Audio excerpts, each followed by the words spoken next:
Welcome to my talk on man-made cellulose fibers in the future.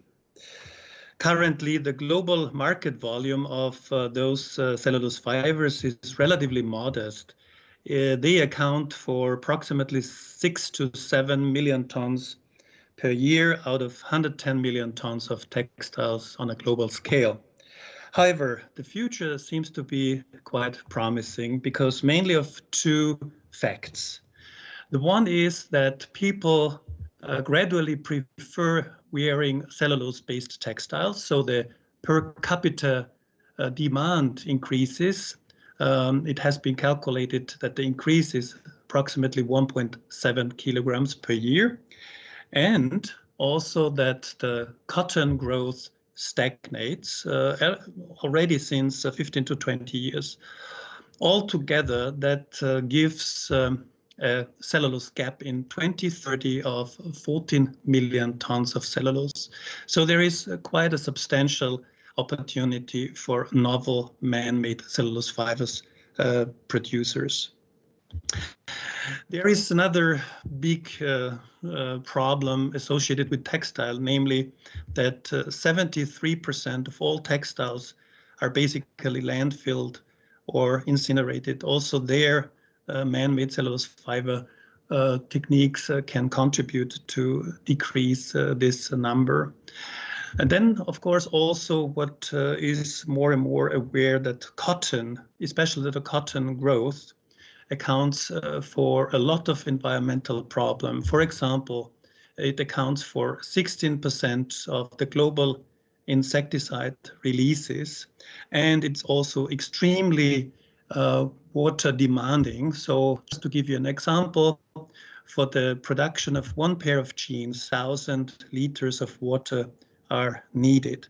So this requires really a turn to a novel and sustainable technique. So we think that this is a big opportunity for the development of so-called closed loop man-made cellulose fiber processes. However, three elements have to be fulfilled. Looking at this very simplified scheme, on the left side, you see that the raw material has to be fully sustainable. It can be from any type of lignocellulose, or, for example, wood or animal plants. Then we need a process which is completely closed, so no air emissions, no water emissions. And thirdly, that the products produced thereof are fully recyclable. So that is the prerequisite. For those of you who do not know really how to make cellulose fibers, I just want to review the possibilities, how to do that. The most economically, let's say, interesting way would be to melt the material, the cellulose. However, cellulose is not meltable. The decomposition temperature is significantly lower than the potential melt temperature. So unfortunately, we cannot melt spin cellulose fibers. So the typical way is to use a chemical modification route, so-called the derivative solution. So we chemically modify the cellulose such that it is then soluble in a quite normal solvent like viscose or carbamate. They are then soluble in diluted sodium hydroxide solution. So by far, this route is the dominating route today. However, it's quite polluting because we need an intermediate derivative stage. So it's preferred to have a direct dissolution. However, cellulose is really very recalcitrant, and normal solvents are not able to dissolve cellulose. However, there are a few candidates who basically can dissolve cellulose. And these kind of processes are called the so-called cell process, from the Greek word lyein, which means dissolve, direct dissolution.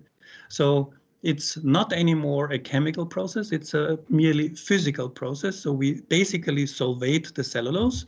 And as you see in the right upper part, you see here the cellulose fibers, how they dissolve. in a cross-polarized microscope. You see now that these bright fibers are more or less disappearing, and that basically means that cellulose is dissolved. So on the search of a green sustainable solvent, we have been working together with Helsinki University and identified a category of so-called ionic liquids or liquid salts. Different to table salt, sodium chloride, these ionic liquids are liquid at temperatures below 100 degrees centigrade.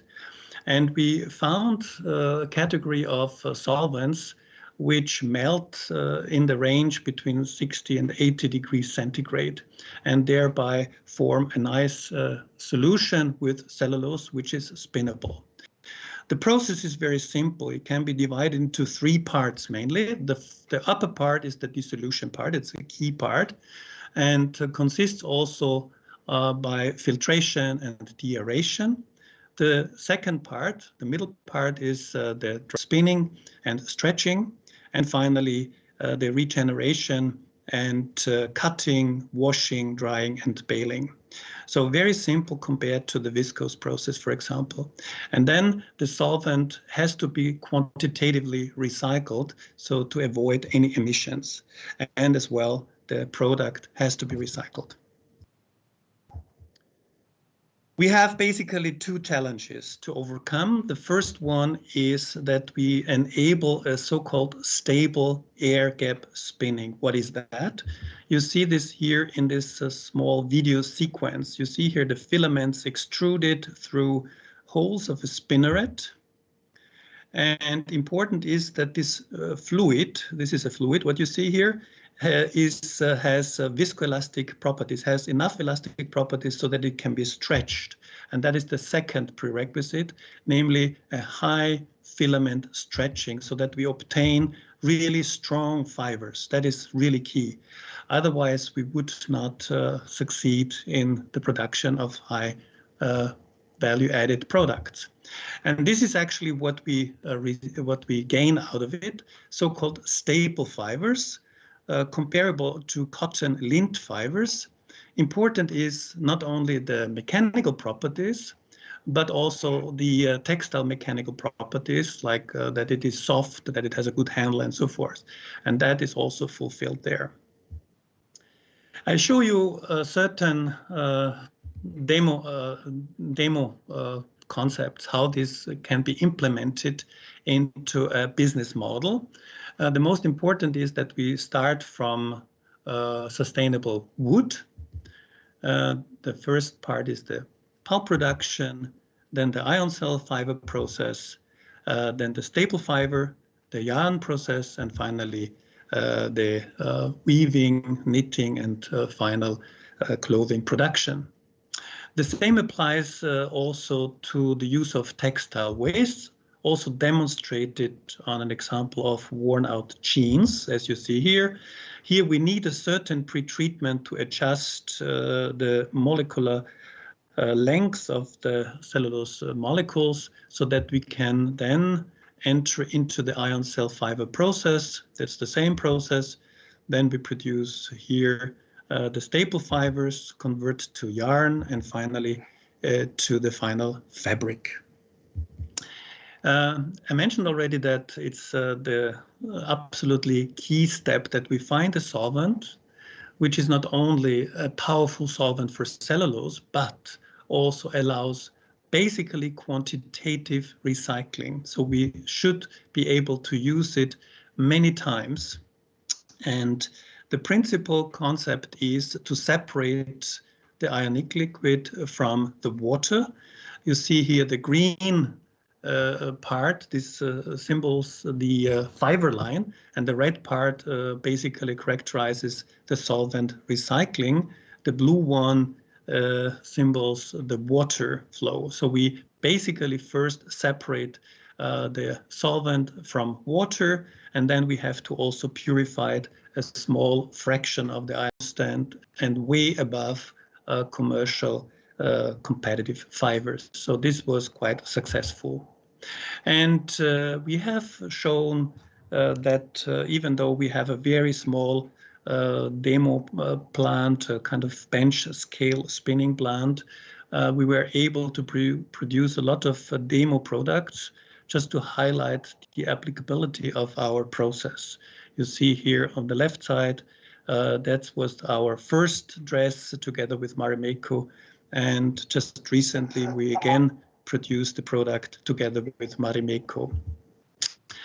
Then a selection of products made from recycled textile wastes or paper wastes. In the middle you see the bluish fibers. They are produced from recycled jeans. And on the top you see this brownish, yellowish colored. They are from recycled cardboard, and also from a blend between lignin and cellulose. And on the right side, you see a demo product which has been produced from a hospital waste. Then we like to work on this recycled jeans business model, because jeans account for 10 to 15% of the whole cotton consumption, which equals about 3 million tons per year, so quite substantial amount of fibers. And you see that after grinding and pre-treatment of the fibers, we can directly produce the staple fibers. Secondly, afterwards, the yarns and the final product. Here you see other products, what we made, a shirt within a EU project, and also together with Reimer we made this baby dress. Now, those of you who might ask yourself what kind of properties can be achieved, just one overview result. You see on the y-axis the tensile strength or the tenacity, so the higher the better. On the x-axis you see the so-called toughness. The toughness is very important because it basically characterizes a material ability of dissipating local high stress by enduring elongation. So this is very important. And the top quality is on the right upper part. And you see all the greenish points symbol the results from ion cell fibers. The closed symbols are from wood pulp, and the open symbols are from recycled cotton waste. You see that there is almost the same performance attainable with post and pre-consumer cotton waste. And you see also here the competitive fiber, the tensile fiber here, and here the viscose fibers. So coming to the summary of ion cell fibers, I have shown that this man-made cellulose fibers using the lyocell technology can be used as a completely closed loop operation. So the process and also the products can be integrated in the process. Ion cell fibers are superior to commercial cellulose fibers in mechanical and other textile related properties. And also from the wastes, we achieve extremely nice fibers. That means that ion cell is able to actually upcycle cotton waste. Finally, just the two more slides. What are the next steps? So we have now developed our ion cell process within the last 8-9 years. Since 2014, we have a very concise program on it. And now we have to go the next step. And the next step is in a pilot plant. Luckily, due to the generosity of Altum management, we are able to currently build up a pilot plant, which is basically a miniature production plant. And the idea still is to start 2021. I hope that we do not need to shift it too long because of the current crisis, but we never know at the moment. And we aim at two phases. The first phase, basically the consolidation and the transfer of the knowledge we have gained in the laboratory phase into the pilot phase, and finally in the phase 2, where we basically then do a lot of testing and also preparation for commercialization. Very important is our strategy. What we pursue is namely that we aim at the joint development with industrial partners. Here on my final slide, you see a scheme, a 3D scheme of our pilot plant at our Alto Bioproduct Center. We are now in the moment of basically constructing the devices. Most of the devices are basically home built by our experts, mechanical engineers.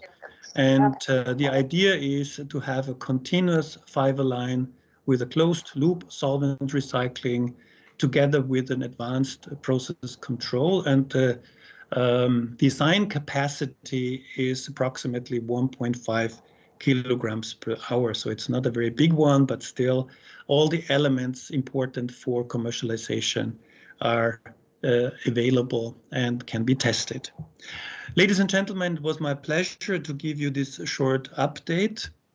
And I want to thank you for listening, and I'm happy to take any question. Thank you.